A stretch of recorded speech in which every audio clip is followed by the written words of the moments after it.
Кыргызстанда 11 майга карата коронавирустагы 379 адамдан аныкталды. Бул тууралуу Саламаттык сактоо жана социалдык өнүктүрүү министринин орун басары Улукбек Бектурганов брифинг учурунда билдирди. Анын айтымына караганда, жаңы жуктургандар Бишкекте 240, Ош шаарында 5, Чүй облусунда 103, Ош облусунда 1, Талас облусунда 2, Нарын облусунда 9, Ысык Көл облусунда 13, Жалал Абад облусунда 1, Баткен облусунда 5 адамдан табылган. Ал эми бир сутка ичинде 304 адам коронавирустан сакайып чыкты. Сутка ичинде COVID-19 илдети Бишкек шаарында 5, Чүй облусунда 1, Ысык Көл облусунда 1 бейтаптын өмүрүн алды. Кыргызстанда пандемия башталгандан бери 99.033 адам коронавирус жуктурду. Алардын ичинен 92.120 киши айыгып чыкса, 1.667 адам каза болду.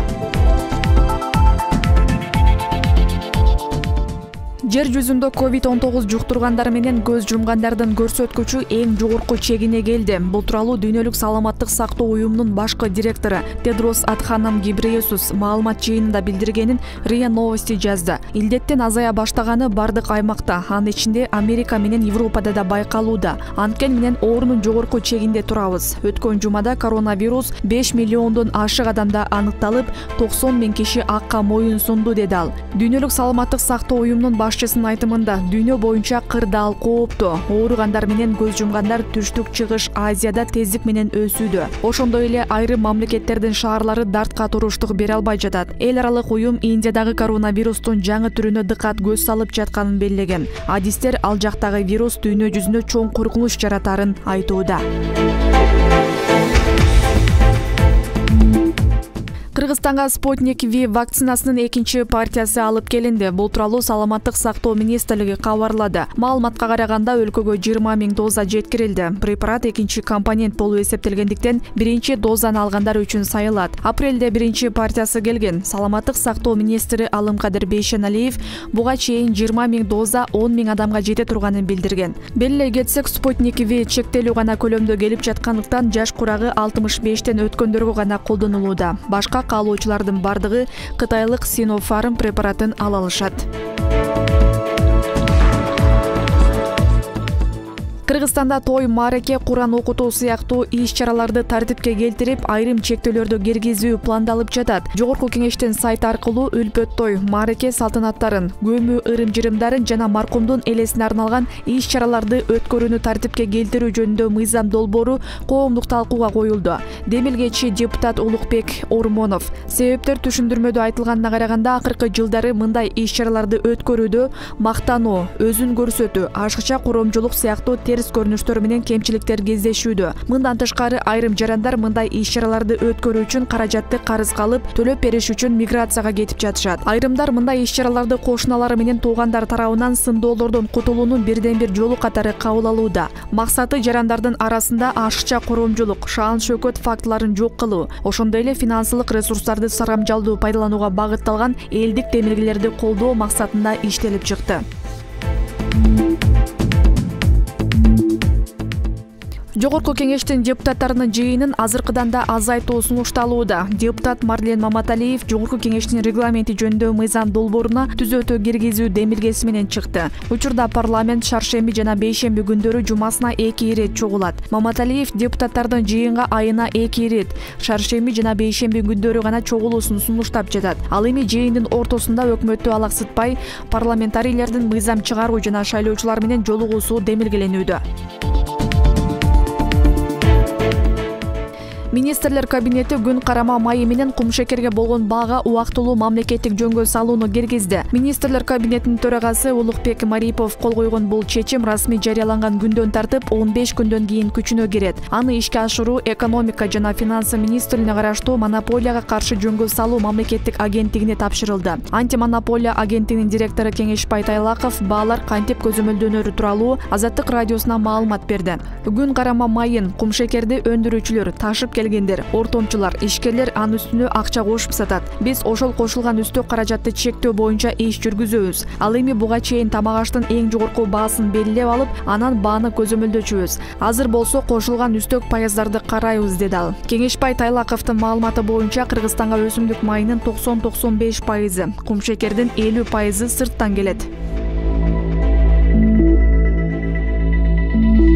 Ош шаарында ичүүчү сууну берүү кайрадан токтотулду. Бул тууралуу Ош шаар суу канал ишканасы билдирди. Ага ылайык таза суу нөшөрлөп жааган жамгырдан улам Ак Бура дарыясындагы суунун ылайланышы нормадан жогору болгондугуна байланыштуу өчүрүлүп жатат. Ошондой эле себеп менен Ош шаарында мындан 3 күн мурун дагы суу берилбей калган. Учурда Ош шаарынын түштүк-чыгыш, ХБК, Туран, Кичи райондорунда, Достук, Калинин массивдеринде жана башка аймактарда суу жок. Мындан улам Ош шаар суу канал ишканасы жашоочуларга водовоз менен суу ташып келип бере турганын билдирди. Таза сууну шаардыктар төмөнкү телефондор аркылуу чалып ала алышат. 0556 03 95 99 0556 46 05 85.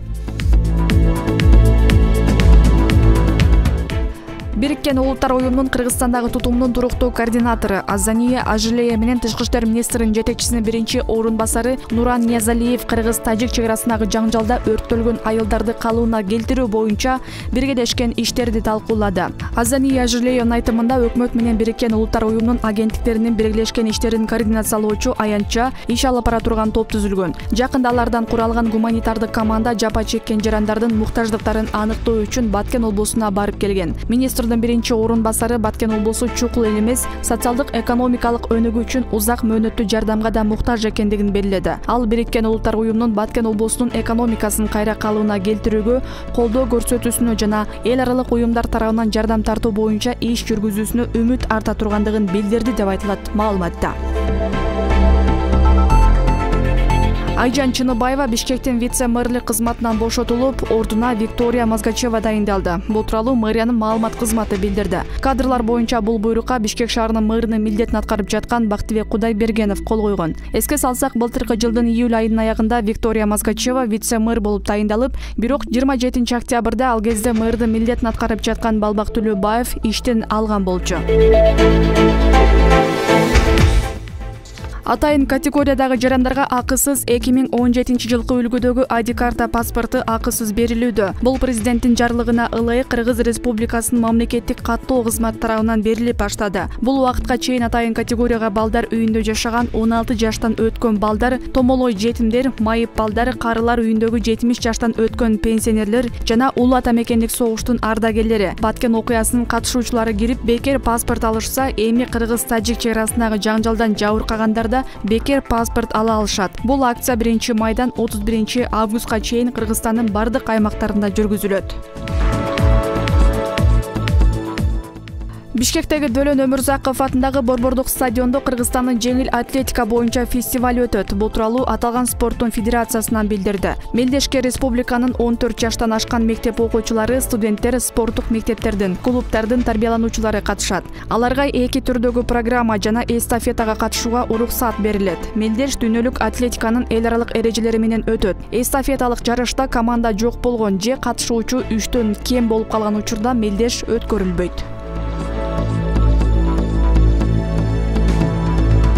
Индиянын Буксар шаарында Ганг дарыясынан коронавирустан көз жумган 30дай адамдын сөөгү табылды. Бул тууралуу РИА Новости кабарлады. Билдирмеге ылайык аталган аймактын администрациясы кишилердин сөөктөрү коңшу штаттан агып келиши ыктымал деп божомолдогон. Бирок жергиликтүү тургундар журналисттерге дарыянын жээгинде жашагандар кремация акысы менен өрттөө кымбат болгондуктан өлгөндөрдү сууга ыргытып жатканын билдиришкен.